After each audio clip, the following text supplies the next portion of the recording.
Greater Grand Rapids NAACP branch here in the great city of Grand Rapids, Michigan.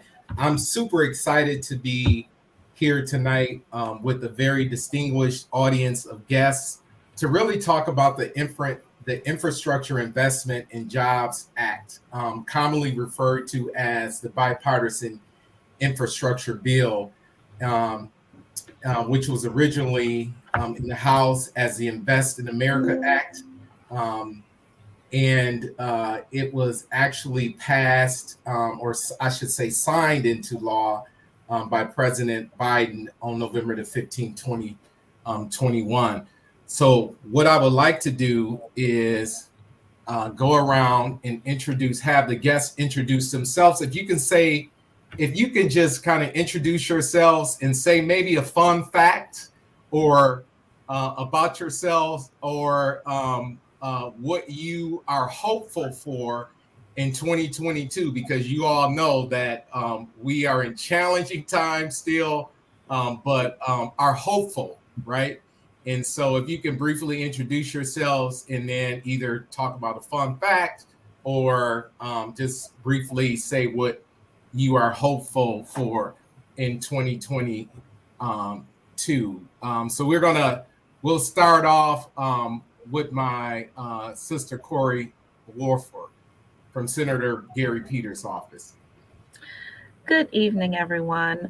Once again, my name is Corey Wolford. I am with U.S. Senator Gary Peters' office, where I serve as the Detroit Regional Director. I've been with the Senator working for him for 8 years now, and served with him when he was in the House of Representatives, and currently have served with him in his first Senate term and now going into his second Senate term. My hope for 2022 is that everyone remains healthy. We want to get over this COVID hump. My wish is that those individuals that just for everybody to get back to how things used to be, where we can go out, we can be free without masks. I encourage individuals to be vaccinated, to be boosted. That will just help us get back to where we need to be. All right. I think we are all hopeful for that. Yeah. And wishing and praying every single, I would say, second and minute and hour of the day. Naira Sharif, you're up next. Peace, y'all. I'm Naira Sharif, Director of Flint Rising. I am in Flint, Michigan, about 90 miles east of Grand Rapids. And I guess like a fun fact that, some people know this about me, but I'm like an avid crafter. So I crochet and embroider and do a lot of stuff with, I guess people of a certain age would refer to it as homemaking stuff, but I call it self-reliance. That's right. All right. Thank you for that. My sister, Stephanie. Well, hello, everyone. My name is Stephanie Williams. I am the state organizing manager for Black Voters Matter Fund. I'm in Kalamazoo, Michigan. A fun fact about me is I'm a grandma of 10 with 10 grandkids that I roll around on the floor with the best of them. I tell them if they dream they beat me at anything, they better wake up and apologize. My hope is that this year we pass voting rights bill that restore, protect the right to vote, especially for African Americans all across this country. And that while doing so, organizing and mobilizing, we continue to spread Black love, Black joy, and Black power, which lifts every family from the United States to the diaspora. All right. That's a tall order. Brother Eric Foster.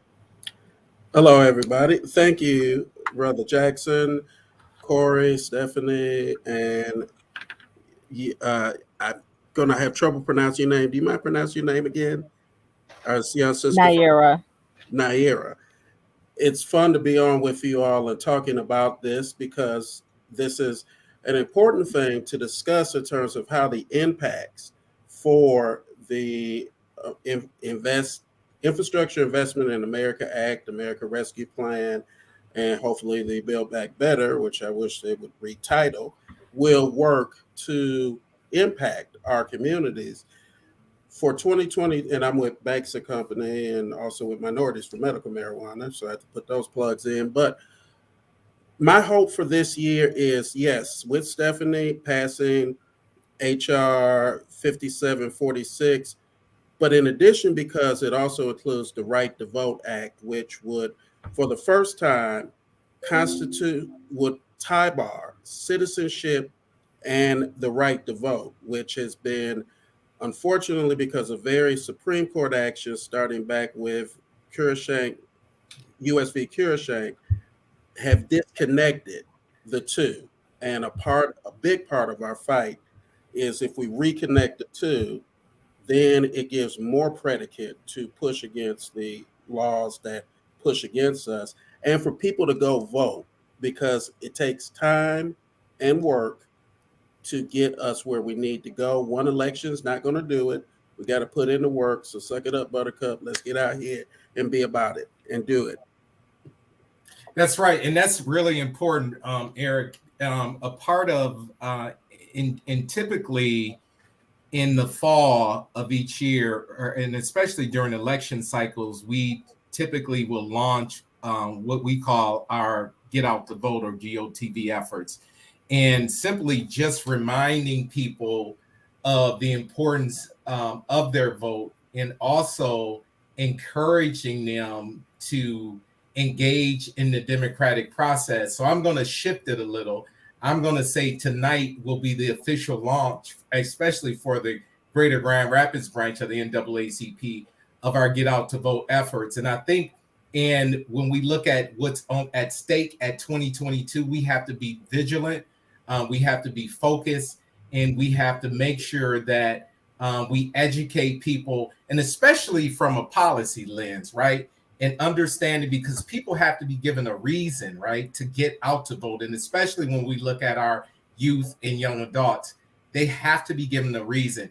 And you have to also make it relevant to them, and also having them to understand the direct impact on the decisions that they make. And so I think this is critically important tonight when we talk about this whole infrastructure investment piece, is really understanding the impact.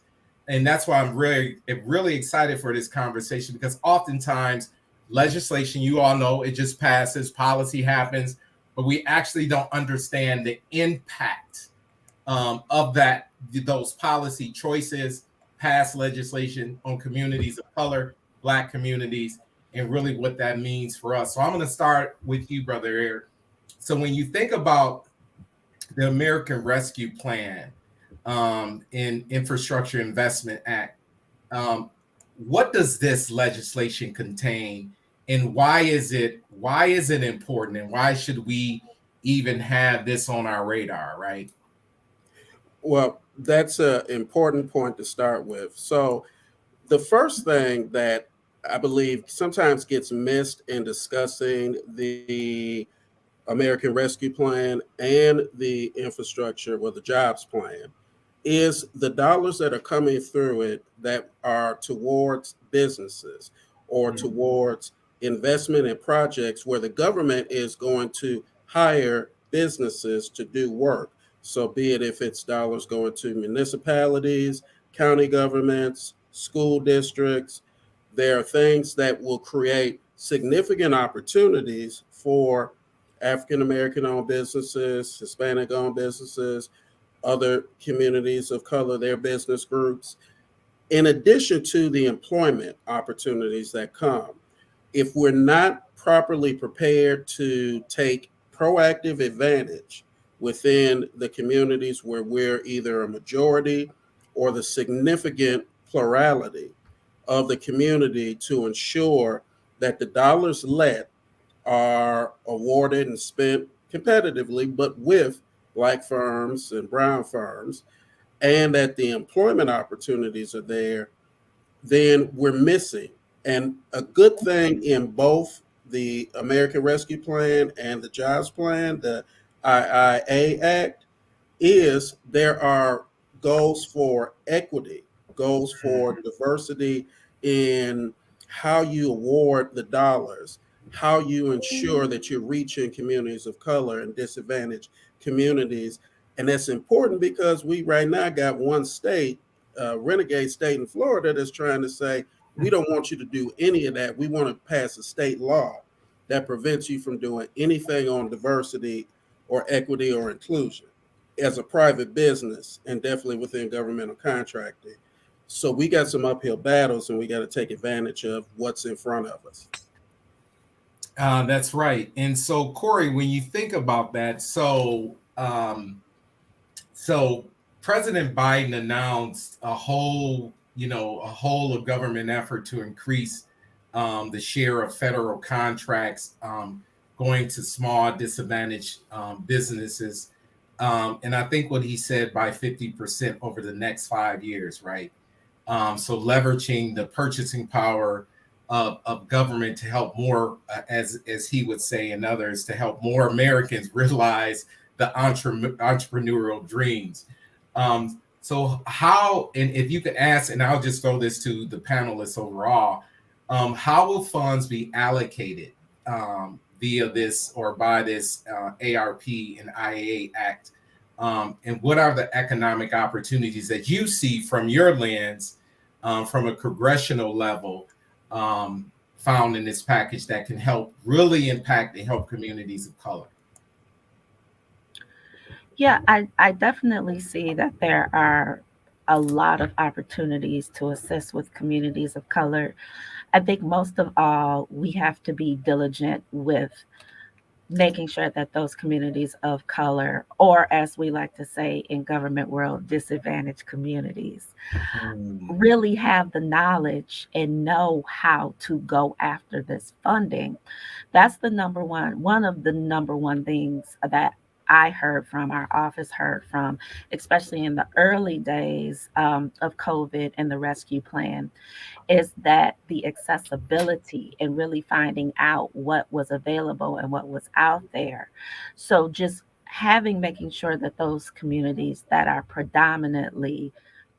have a predominant disadvantaged population are aware of what is available and they have the tools to be able to apply for it. We find out that a lot of times just having the know-how of filling out government applications, they are tedious. It's not for the faint at heart. I tell individuals all the time, you have to pack your patience. But when you do have the opportunity to apply for that funding, don't be intimidated by it. Go ahead, apply, make sure your financials are in order, make sure your website is in order, and then go ahead and launch your application.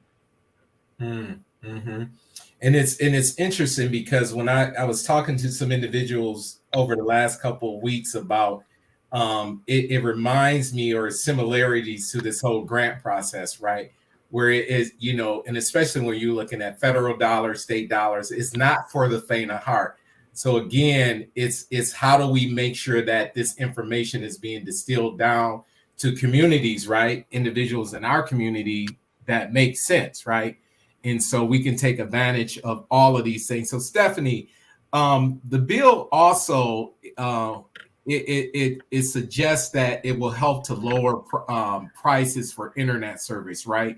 By requiring funding to offer recipients of low-cost affordable plans. And we know that during this whole pandemic, when we look at the digital divide, right, that was a major issue in terms of not just, our young folks and families having access to service, but having access to the tools, right?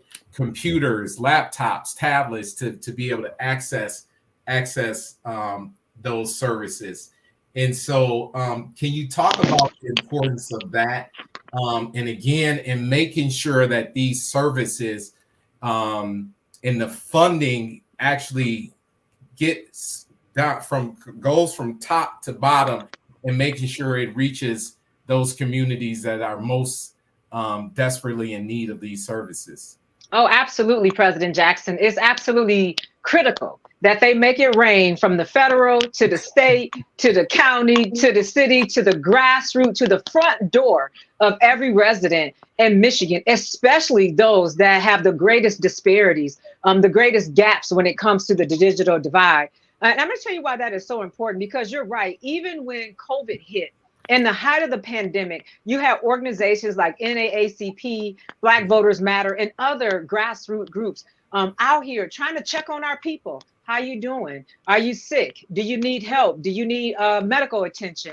What are your other needs and barriers? And when we couldn't go door to door, breaching people's health and safety concerns, we had to figure out how to call folks, text them, get on social media, send emails by any means necessary. Even if we had to fly a kite in the local jails or whatever, we were out here checking on our folks. And that's where we really realized that there was a major gap in the technology, having access to phones, to tablets, to computers, having Wi-Fi access was a big deal. A lot of the organizations had to pivot to figure out how they can get the funding to have Wi-Fi, to have the tools that we needed. Remember, we were in the height of the pandemic. We were still working on the census, trying to make sure that all of our folks were counted. So it's imperative that we have access so people can get the opportunities and the resources and the things that they need to be successful. And that's why this bill is really important, that the funding, once it comes down from the federal level and it begins to settle at the city and the county level, as well as having these portals open where small businesses and others can tap into, we also have to make sure that the cities, urban, metropolitan, urban, rural cities have access to it. I spend a lot of time in the city of Ben Harbor where we're facing a water crisis. We have some people that do not have clean water, and we're having a hard time communicating with them to let them know this is how you get free bottled water. This is how you can get your high water bill paid, which I have no idea why they're paying paying the bill for contaminated water. This is how you can do recycling. And so it's important that through this infrastructure bill that the haves, have nots, get exactly what the haves are getting access to. And so we have to be equipped, knowledgeable, and we got to empower or continue to empower our community to make sure that we are taking the greatest advantage of the infrastructure bill and how it's coming down. It's not just about fixing roads, but it's about supporting businesses, local municipalities that are in cities where African American, Hispanics, people of color, poor people are being are left out of things and having access and opportunity. So I know those words get big sometimes when we say infrastructure. We have to do what we've been doing, having these kitchen table conversations with our members, our friends and family, and say, listen, pay attention. Pay attention to what's coming down the pipeline so you know how to apply, you know where to get the support to apply, you know how to make it actually work for you in your local household so that you have running water, you have insulation, so that you have Wi-Fi and the technology that you need, especially many of us who are working from home, who are sheltering in place, where we have now extra barriers on top of what we were already facing, that this is our time, that we got to make sure that we're accessing that. And that's why I won't stop saying it, Clee. In addition to all of this, we have to maintain the fight for voting rights, to make sure that there are no barriers or restrictions on our right to register, to cast our ballot, and make sure that our ballot is counted, because that's where we have representation at the local, city, county, state, and federal level. So as these things are coming down, we got real people that haven't been checking for us finally writing checks to us. That's right. And I want to put a pin in it because you just brought up something. So we know today, and I want to, if Corey, if you want to respond to this, or anyone can respond to this, and then I want to get to Naira to talk about some of the environmental pieces in this infrastructure bill. But so we, many of us were tied to, whether it was our phones, TV, tablets, in watching the debate today with respect to the John Lewis Voting Rights Act. So, Corey, do you have an update for us? I saw something. I didn't get to view the comments from Senator Peters, but I did see something come through where he was in the process of teeing up to make comments, but I actually did not get to see his comments. But I saw a number of the other of our statesmen make their comments. And so, do you have an update or any commentary with respect to that? At this point in time, the debate is still going on. The senator is on the floor, as you stated, right now as we speak. Earlier today, he did give a great floor speech. In a nutshell, we have to pass this. I mean, we just have to pass this. The threat to our democracy is at stake. And so he spoke clearly on that. And I will make sure, if you haven't seen it, President Jackson, that you get a copy, and I'll send a copy to everyone that's on the panel as well, his floor speech. So we're expecting a vote. I just saw right before I logged on that Senator Kelly out of Arizona, he said he is definitely voting in support. At first, there was a few questions, but he is definitely in support of passing voting rights. They are there in DC, and we remain fighting to make sure that this is passed. Yeah, you know what's interesting to me? I had a colleague call me, and we were kind of having conversations on MLK Day about what are your thoughts? And one of the things, I had to be honest, and I said, I've seen so many messages, and I'm sure you all have, that have come through your social media feeds, your emails from, everybody and their mama, every corporation in their mama, every good righteous white person in their mama, and everybody else. And I just like to keep it 100. No indictment, no offense. But you know what? Quite honestly, it and I have to say this, it disgusts me. It really disgusts me. Because we talk about the legacy, right? And even faith-based leaders, because we have to remember where King was when he was walking in this dimension on this earth. The faith-based community wasn't his best friend. So we just gonna put that right out there and drop it. But it really disgusts me when we talk about, and you have all of these people talking about quotes for King and what he stood for. And then the very next day, they go back to business as usual, right? And so again and again, and time again, it is so critically important that we get out and not only bring this level of awareness when it comes to policies that directly impact our communities that have been marginalized and disenfranchised, but also that we educate. And then thirdly, that we provide some level of literacy. So Naira, the bill also, I think it addresses some of the, I'll say, environmental and ecological devastations that we have been victims of in our communities. So does any part of this legislation, in your opinion, advance any major environmental justice goals when it comes to climate change endeavors, pollution, lead and water issues? I know Stephanie talked about, Ben Harbor and what they're going through right now with a city being poisoned. And you are no stranger to that in Flint because of the Flint water crisis and all of that. So what are your thoughts around that? I would say it has the potential, and I'm prefacing that to say potential because it depends on what of how we respond and react to how that is being dispersed. I actually pulled up some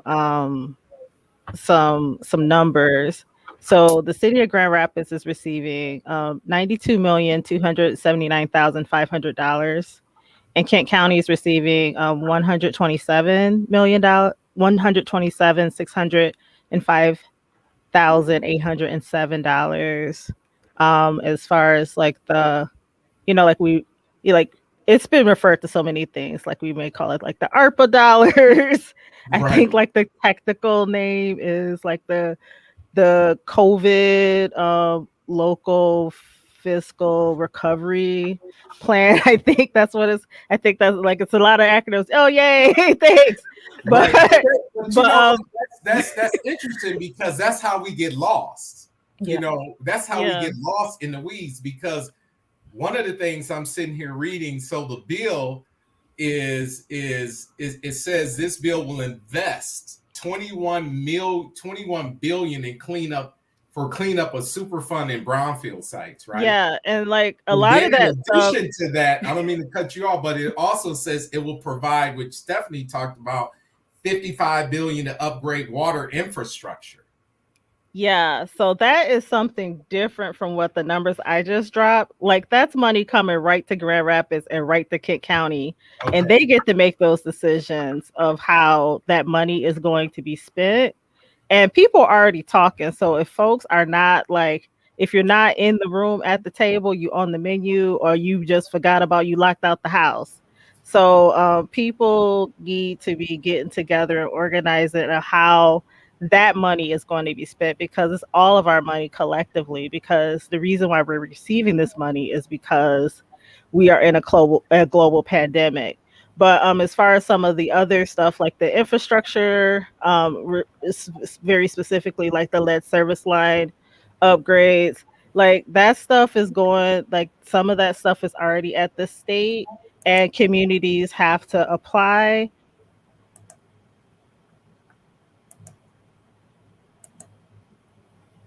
I think Corey is on pause, so she may come back, or Naira, I'm sorry, is on pause, so she may come back in. So I want to jump in on that too, because Naira is extremely right. Mm-hmm. The dollars that are coming out, and this is something both with the ARP and with the IIA Act, there's a cadence to what the dollars can be spent for, how they are applied. They are distributed, of course, across all communities. So depending on the size of your community, you may either get the dollars directly from the federal government, or you may get them through the state if you're a non-metropolitan community, or if you're a school district, you're getting them from your state Department of Education. But we have to mutually make sure that both the elected stakeholders, the administrative stakeholders, and the school district leaders, especially in the communities where we are the officials, the Black cities in Michigan, where it's Black leadership, Black school board leadership, so that they know as well how to spend the dollars.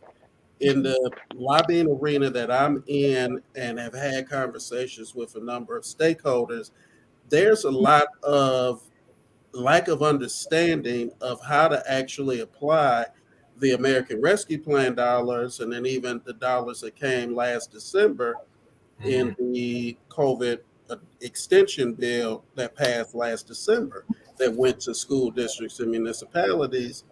And so they're getting it, they're not understanding all of the nuts and bolts of how to spend and some of the freedom they have. And then She's back. there's some districts that are spending it poorly. I'm sorry, go ahead. Yeah, Naira, go ahead and complete your thought for us. Oh yeah, so I just wanted to like lift up the fact that we need to have like equitable investment and ensuring that the money, and this has to happen like at all levels and advocacy at all levels, to make sure that those definitions are in alignment with our values. I know that like with the Biden initiative around Justice 40, like gave guidance of what the definition for disadvantaged communities. But the state revolving fund in Michigan, like our statute defines disadvantaged communities only by average median income, and that's going to be in conflict, like with this Justice 40 initiative. So like when you just define a community by average median income, Benton Harbor and Farmington Hills like are the same as far as like, and Wow. this is like what I mean by equitable investments. Like we have to create like these metrics that is going to really go after and really find out what we actually want to define. And one of the other things I would just say, like under ARPA, and some of it was like CARES Act, is like we really fought to ensure that people still had access and to running water in the midst of a global pandemic. And out of a lot of that advocacy was the implementation of LIWAP, which is kind of a model low income household water assistance program that is that's now like at the state level, that people could apply if they have outstanding water bills, that they can keep their water on, because we're still in a global pandemic and we still need running water. Wow. Yeah. Eric, you have anything else to add to that? No, the point is right on and spot on point. We have one, of course, we have a lot of work to do when it comes to this, but in totality, it's going to require both community organizations, stakeholder groups, Black and Brown business associations, the elected officials, the administrative officials, to work collaboratively to make sure that the dollars that come in are being applied in the ways that they can be intended for. And then to also make sure that we push for any new dollars or any readdressing or repurposing of dollars get modified to ensure that communities that have greater need are not marginalized in definition. Mm. That can be a problem. Mm-hmm. You know, President Jackson, can I Yeah. just touch on that just a little bit? Sister Sharif really hit the nail on the head when she talked about who's in the room. And I think that's what we really have to be conscious of, that we are stepping up in spaces and places, whether if it's serving on neighborhood associations, board, commissions, committees, becoming candidates and being elected to city, county, because who's in the room matters. Representation matters. When these plans and strategies are coming down the pipeline, even when they're setting up the template of how money is going to be dispersed, how people can apply, those folks who are making those decisions often do not look like us. They're not thinking about the challenges and the barriers that we have to even be knowledgeable and access. And so we have to prepare some of our folks and send them downtown, to send them upstate, so that they can be in the room in the onset of these conversations, instead of us always playing, coming from behind the 8 ball, trying to figure out how do we go back and recapture and get this. Because I promise you, there are some folks that they're not thinking about how they're going to build, rebuild, empower, stabilize, and create a better quality of life for the least of us. They worry about themselves and their power grabs, and where we fall in the midst of that is where we fall. And so knowing about these infrastructure bills, whether if it's talking about Wi-Fi, water infrastructure, transportation, we got to get around to get to and from work, for making sure that our Black-owned businesses are sustained. All of these things impact us on a daily basis, and we have to know what it is, where it's coming from, how to pull it down, and how to make it work for us. And a big part of that is being in the room, or having representation you trust in the room. And informed representation, because years ago, before I joined Banks and Company, I did my company, I was a partner, and we did our own assessment of Detroit pre-bankruptcy and a strategy analysis of how to get it out without going into bankruptcy. And it got me an opportunity to be in a number of the meetings with stakeholders, and at the time, the state treasurer, Andy Dillon, and others. And what I found was that a lot of the people in the room that looked like us should have never been let in the room. Hell, actually shouldn't even been let out their house without a guide, because they just had no understanding of the technical issues of, all right, we've got a debt issue, we've got a revenue issue. What are ways we can restructure the debt? How do we create some things that can better work for labor and municipality and private sector partnership? We were talking at a high level, and they were talking kindergarten in terms of some of the leaders from our community that look like you and us. We can't have folks like that in those rooms. So, brother Eric, sometimes we got to bring others along with us, right? I know we have all of our highfalutin degrees and everything else, but we got to bring some other folks along. But I agree. I think that it is critically important to have folks in the room. And I would almost say not only at the table, but we got to create our own tables that have the skills to be able to navigate. Because when you get into this game, let's be honest, it is a very convoluted game in terms of governmental affairs and the municipalities and how funds flow down from the federal, from the feds to the state to the localities and all of that stuff. And so I just again think conversations like this is so critically important that we try to get ahead, right? And we saw that with all of the funds that came through, COVID relief. And then we had these hundreds of millions of dollars of funds that were allegedly to direct and impact our communities, but the administrator of those funds were coming through county municipalities, and then they tapped into the chambers of commerce to be the administrator of those funds, right?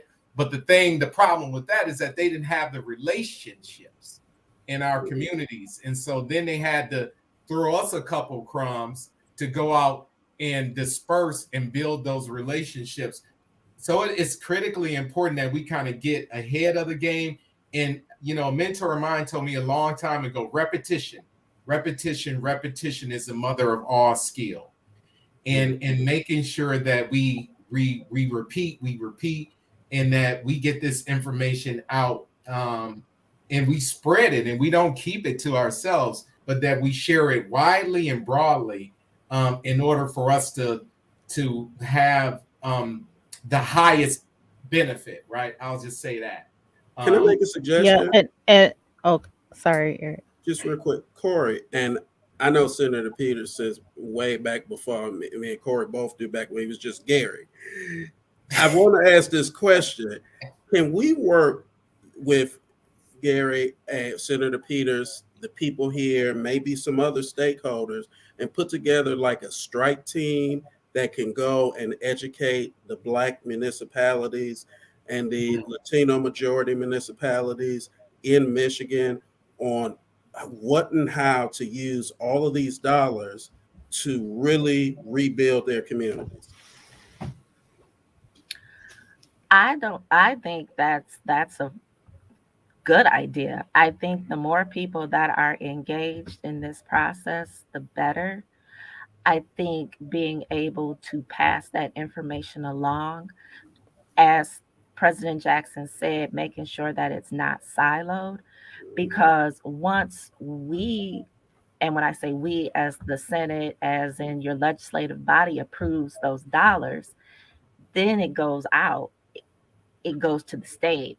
The state determines how it flows down.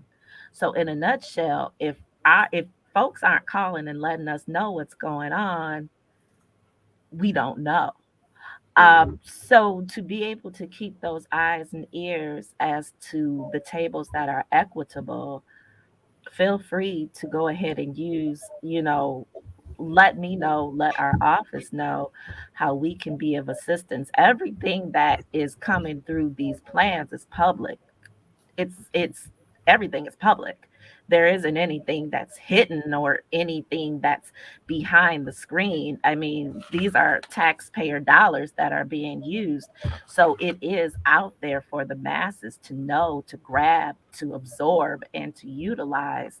So I always encourage individuals. I know most major cities, including our predominantly African American and Latino cities, are having listening forums, and they're having think tank groups, and they're actually opening up to having citizen and peer input into these processes. Who's attending these meetings? Is it just the faithful few, or are you bringing busloads of individuals to be able to voice your opinions on what dollars you want to see coming back into your community? As I stress, once again, these are taxpayer dollars with these American Rescue Plan. These are dollars that we are seeing being taken out of our paychecks. So how are you getting involved in the process? But I think a part of that, Corey, now challenge, just push back a little. I think we hear that all the time in terms of, it's just a faithful few who show up, and we need to. But again, I would challenge. We have to, first make people aware, and then we have to educate them, and then we have to provide them with a level of literacy. And when I say, and people will oftentimes challenge me and say, well, literacy is the same as education. I disagree. Literacy means, to me, in my opinion, now, how does this apply to you individually in your lifestyle? How does this apply to you? And then I think the other thing is, and we all know in the Black community, even if Big Mama and Big Daddy shows up, they're going to funnel that information down to 10 or 20 other people. And then it's going to be funneled down to up 10 or 20 more people until they get it. And right. And we have to, and then, and the other thing I hear too, and I will say is that, we always hear that this is public information. This is public information, but hell, it's public information, but it's very sometimes difficult to even understand the information and how it applies. And so we have to look at literacy levels and all of those things when we are putting this information out. And I think it is critically important, which Brother Eric talked about, is, how do we coalesce around? Uh-oh. I think you're frozen. Way. So I'll go ahead. And so I think we just have to be intentional, right? In terms of how do we deliver information, and how do we push it out, and having, forums like this to constantly, again, repetition is the mother of all skill. Educate, educate, and agitate, and making sure that these dollars are actually getting to the people that most need them, right? And again, as you said, and you're right, these are taxpayer dollars, right?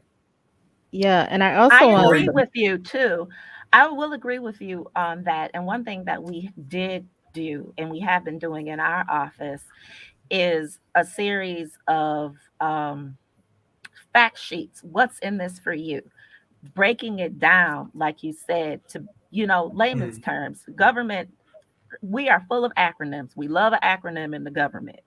But what does this exactly mean to you? For example, when the child tax credit came out, we had never seen anything like this before. So just to have individuals getting $300, starting with $300 per month deposited into their accounts.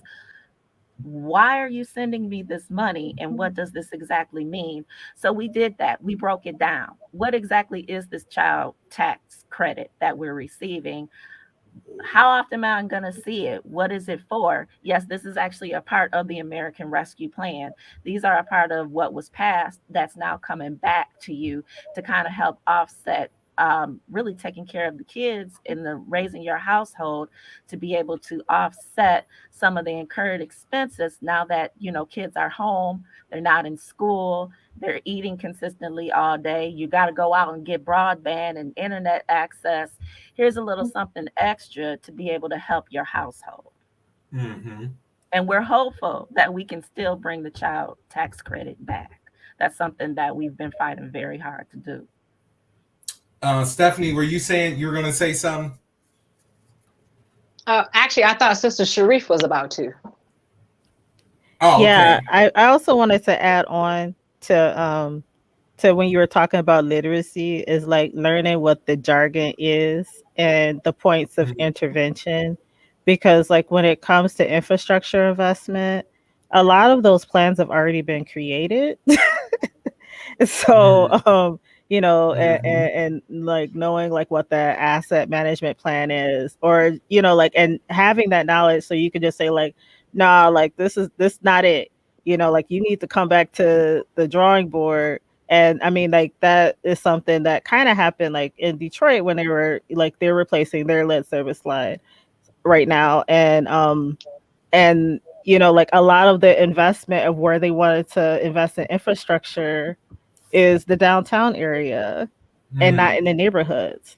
And that was a decision that was already made, like, so like looking at like your authorities, like strategic plans, because that's the roadmap, like already, like the asset management plans, like the public participation plans, because that's gonna like, build that framework, and like having like a grounding in some of that stuff, because government is like a whole nother world from, Mm-hmm, this is mm-hmm. someone who's never worked in, well, I guess kind of worked in government. I worked at the health department, but but like, just like the general, like government stuff, like that's a whole nother world. And like learning like what that lingo is so you can intervene, like not learning the lingo to assimilate to it, but like learning the lingo to interject and transform it to meet the needs of our community. Also, Sister too, Sharif is absolutely correct.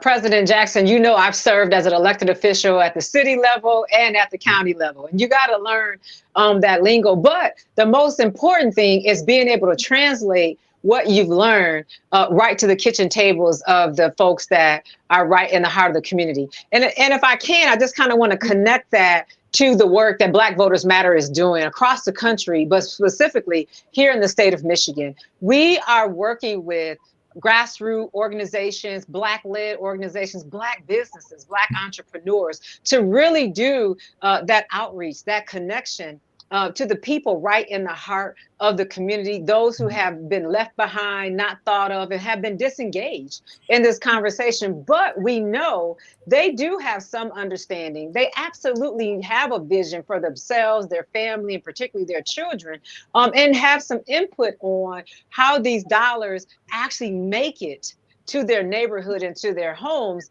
and how they can best utilize these resources to build a better quality of life.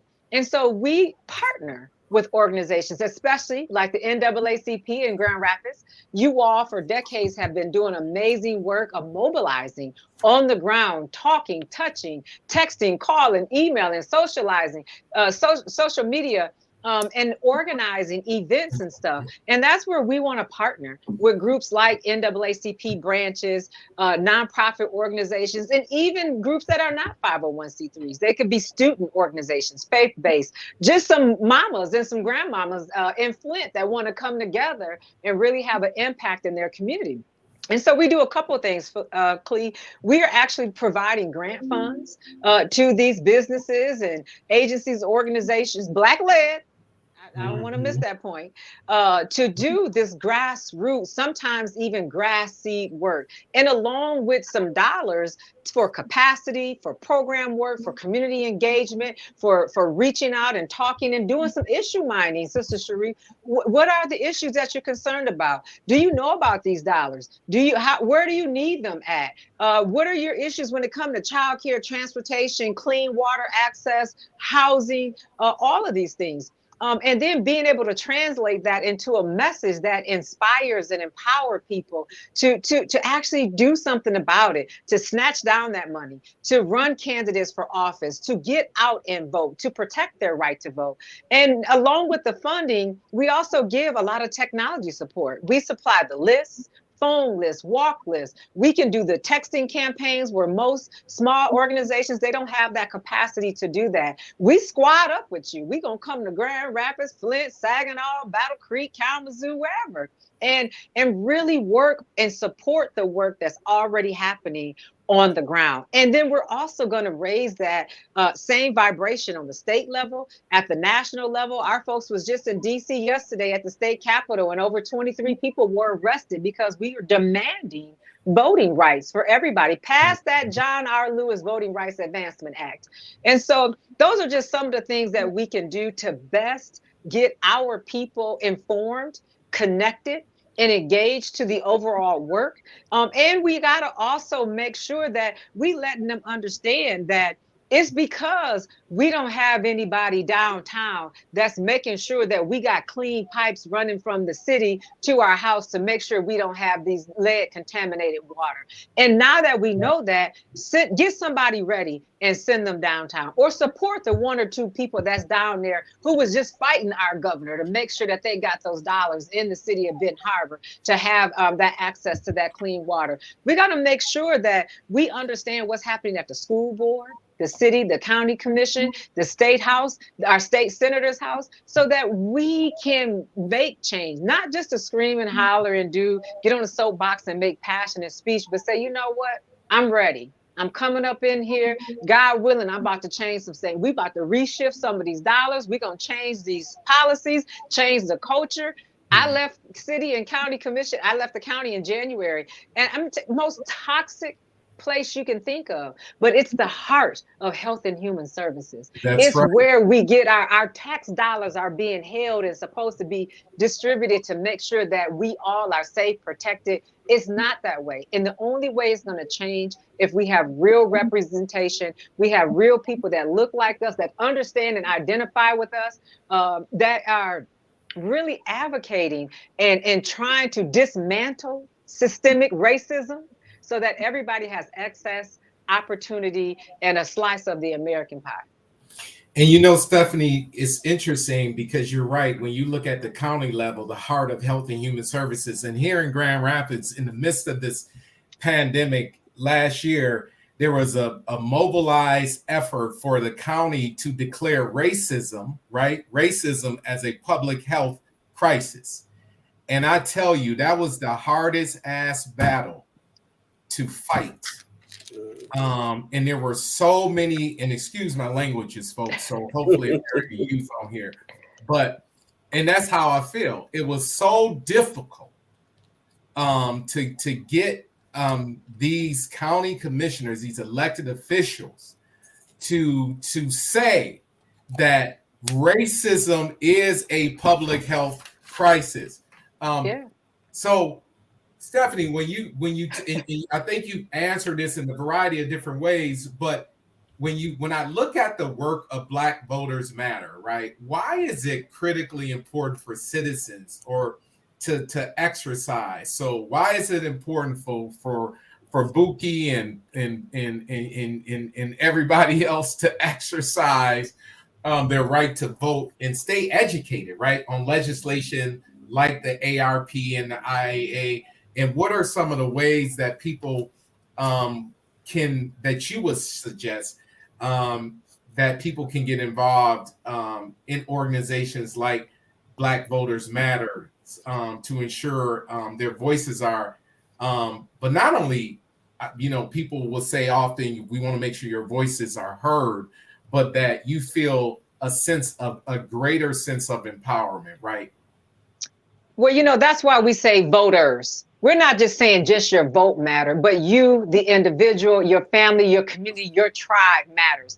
And what we do, Clee, is we really are intentional about loving on our people, helping them to understand what this journey is in terms of empowerment, to get access and equal opportunity as our other counterparts. And we're making sure that, yes, there's a lot of work to do, but bruh, sis, how you doing? How can we help? We're working with our local partners, distributing food, clean water. We're making sure that we're helping folks that need help with their utility bills and things like that. So we're checking for and checking on our people, in addition to saying, here's some other supports that can help you do real life-changing, systemic changing work.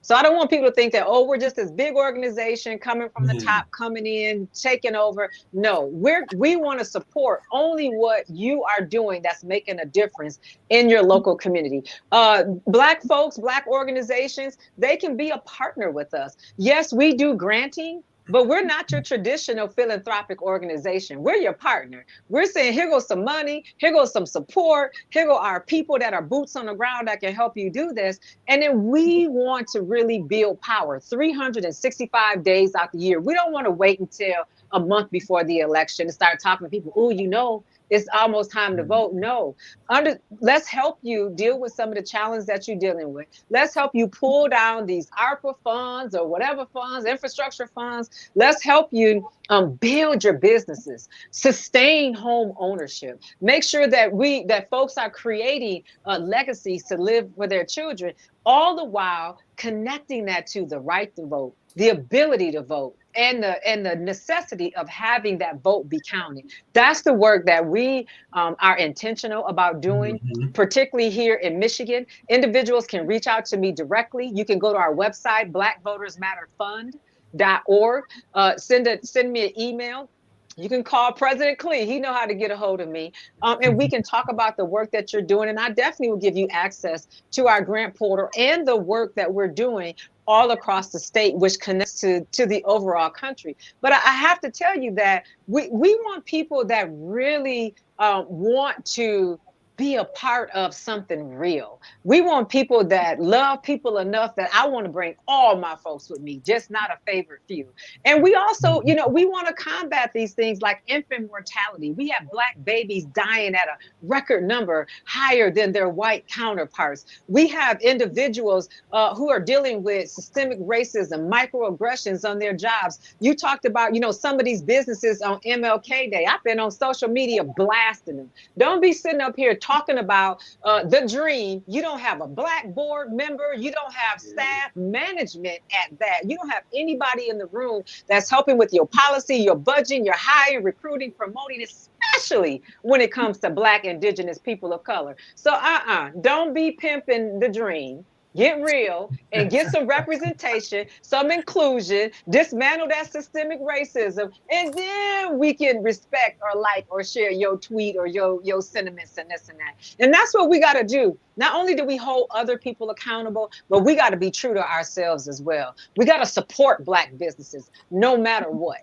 We got to make sure that we are hiring our own people. We got to make sure we're introducing them to things that can help them learn the technology, the skills, the labor industry, so that we are in places where we can be a part of the hiring and the promoting and the sustaining of our people, of our culture for generations. So it's a lot of work to do, Klee. I think it is doable. Matter of fact, hey, I know that it's doable. I believe that where Eric talked about, we got some folks that even look like us that aren't prepared. It's up to us to either work with them to get them prepared or move their behind out the way.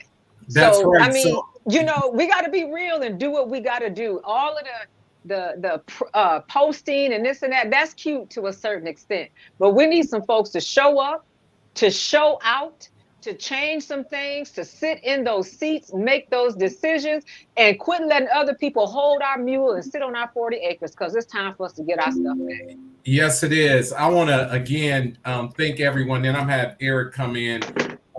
If Eric, you want to respond to that, but I had another, just go ahead and respond to that if you. Oh, I wanted to add some statistical impact to what Stephanie and Black Voters Matter are doing across the country. So in 2020, 30,266,080 Black citizen adults were eligible to vote, of voting age. 26,502,346 were registered to vote.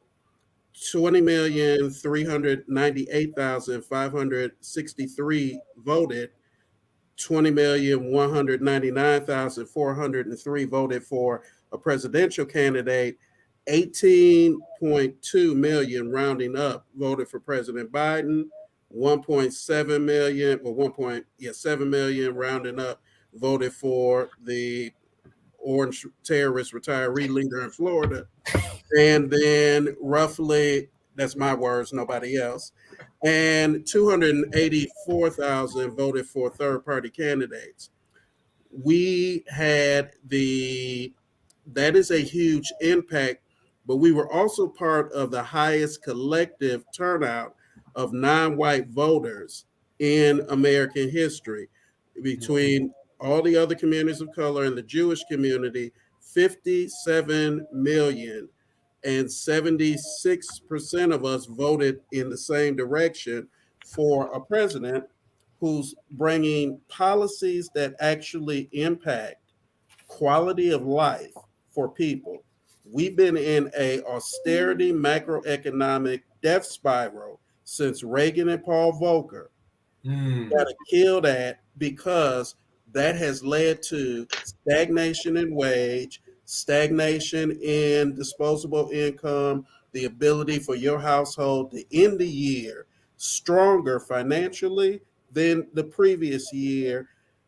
This is the first time that we're on that precipice. Now, when people say, okay, well, we did this and we were part of a coalition, but we haven't got everything that we wanted.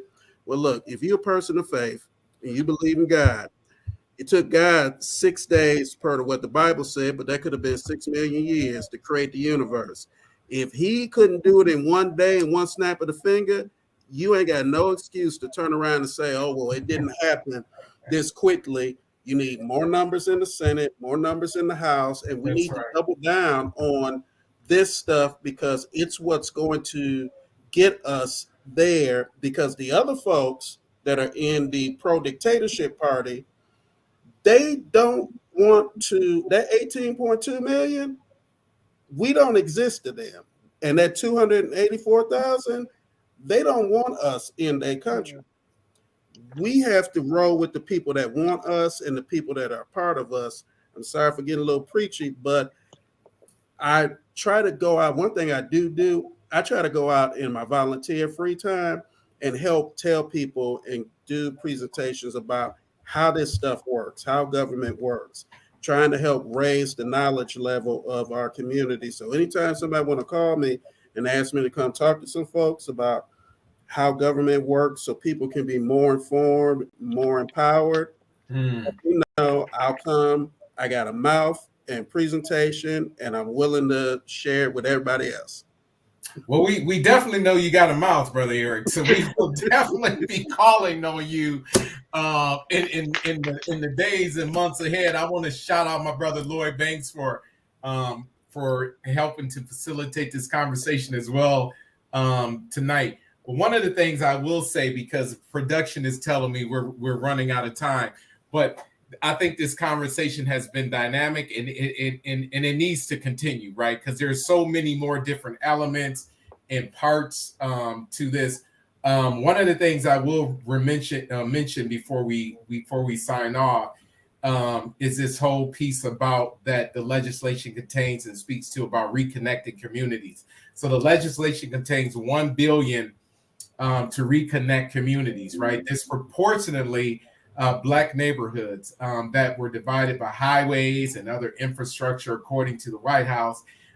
It would fund planning, design, demolition, and reconstruction of streets, grids, parks, or other infrastructure. So it's just a lot, right, into this. But this is what I will end with, and this is not the topic of tonight. But I want to get everybody's reaction, if you have one, or response to this. So let me just put it in the form of a question. Should our communities and legislators be fighting to push the additional Build Back Better piece? And is there a negative impact if this legislation is not passed? Does anyone want to take a stab at that? I'll jump in first.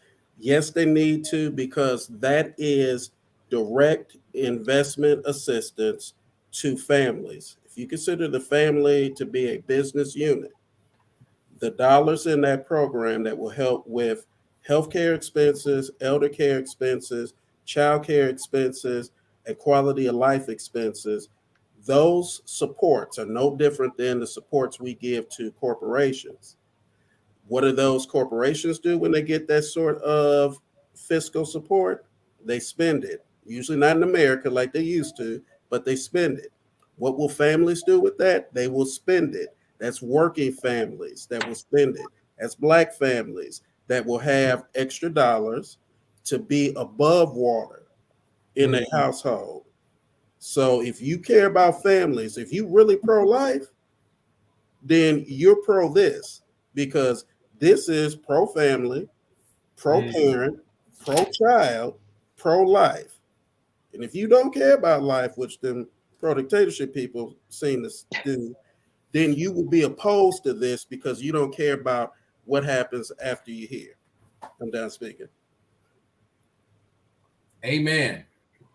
I will say yes.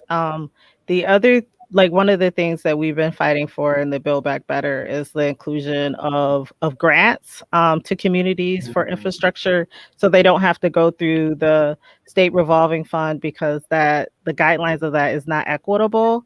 So this will be a way for communities that don't have the bond rating that Moody's it's Right. not like subjective selectively like rating them like whatever, and they're kind of like pushed out of the process.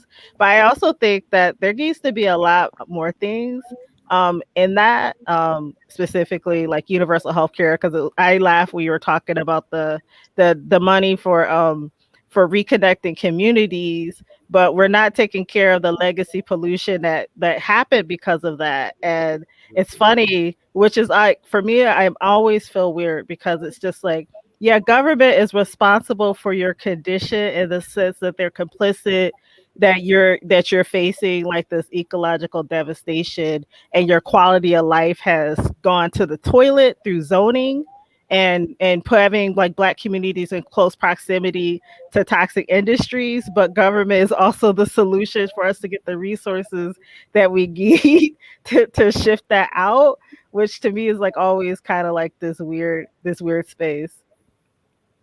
Okay. Yep. True. Facts. So And so, absolutely, but it's not either or. We need Build Back Better at a time where in this country, child poverty is at an all-time high. We want to make sure that every child has health care access, that parents have the same, that they have paid family leave. We want to make sure that people have the security and the safety of sustaining home ownership, of decent and affordable housing, to choose to live wherever they want to live. We need to make sure that we have transportation, childcare, being able to impact the high cost of childcare. Build Back Better in a huge way is going to help us move the needle from people, from families that are living in poverty, generational poverty. So anytime we can help build that better quality of life, absolutely, yeah, fight and fight like hell for it. And in addition to that, fight for the right to vote, because we got to make sure that anytime our rights are unstable or there's a threat to them, then that's going to keep us from getting access, sustaining, and maintaining all of these other things. So I apologize, but you said repetition, President Jackson. that's right. So That's right. it's not either or. And Build Back Better should not be used as a bargaining chip to decide if we're going to vote on this legislation or that, or some, or part, or whatever. No, we want our whole 40 acres and our mule, and we want it now. And we got to make sure that once the legislation is passed, that we are right there making sure that every piece of resource, everything is trickling down right into the heart of the community, into the hands of people who are well deserving and have earned it, and the folks who have often been left out and left behind. I said it before, I'm going to say it again. Some people that ain't been checking on us need to be writing some checks to us. That's right. That's right. I'll jump in and say we welcome your voice. We welcome your activism. We welcome your support. We welcome your letters. We welcome your calls to help get this next phase passed. As Senator Peters states, this is the human side of the infrastructure bill. This is where the heart of the infrastructure bill passes. We see all of the money being invested in infrastructure and rebuilding our roads with the current package and rebuilding bridges. But while those bridges are being built, who gonna watch your kids while you at work building these bridges? So we need to be able to invest in child care. As I stated previously, continuing with the child tax credit of $300 per child per month into the households of those that need the money the most. Offering workforce development. How are you going to learn to build these bridges if we don't have these workforce development programs to be able to teach people how to get into these new jobs and new economies? This package that we're talking about, student loan debt, health care, even things with Medicare and Medicaid, hearing aids, something so simple, all within this next package of human infrastructure, as the senator likes to call it. So, yes, we need to pass it. That's going to be next after we tackle voting rights, my sister Stephanie. That is very important. Repetition, repetition, repetition. I think that is the word we can walk away with today on this webinar, on this series, is repetition, the importance of voting, the importance of having your voice heard, because if you can have your voice heard at the ballot box, that trickles down to having your voice heard when it comes to passing legislation. So yes, the next phase of Build Back Better, the human infrastructure side of this. Remember, we are in a period we will never see again where the federal government is approving dollars at an unprecedented amount coming into our communities. We will never see this influx again. We have to jump on this train while it's still hot. That's right. We better grab some of that 40 acres. We better grab it. We got to take it. While it's hot. Sister Naira, you have any closing comments? Just representative democracy is a full contact sport. And so like voting is just the first part of that process. Like it's attending the meetings, educating yourself, advocating for what you want investment in, showing up at those budget hearings. It's all of that. And we have to do it all the time. We can't take a break on that. All right.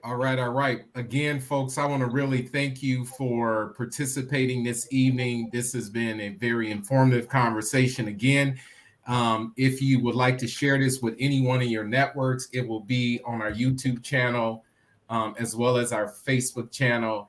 And again, just push this out. This really is about educating our community and starting early. Oftentimes, I think we're behind the 8 ball, but we want to. Our focus here for at least the Greater Grand Rapids branch is to start early, be proactive, and make sure that we are flooding our communities with as much information and resources as possible. And I'll leave with this. I'm going to steal Sister Stephanie. You said something early, and I think I'm going to get a T-shirt made, and it's going to be #Don't Pimp the Dream. I'm gonna send that T-shirt to you. All right, thank you guys, and thank the listening audience for joining in. If you have any additional questions, please hit us up. Feel free to hit us up on NAACPGR.com or info@NAACPGR.com. NAACPGR Instagram, Facebook, Twitter, NAACPGR Youth Council Instagram. Thank you and enjoy the rest of your evening. Thank you, everyone.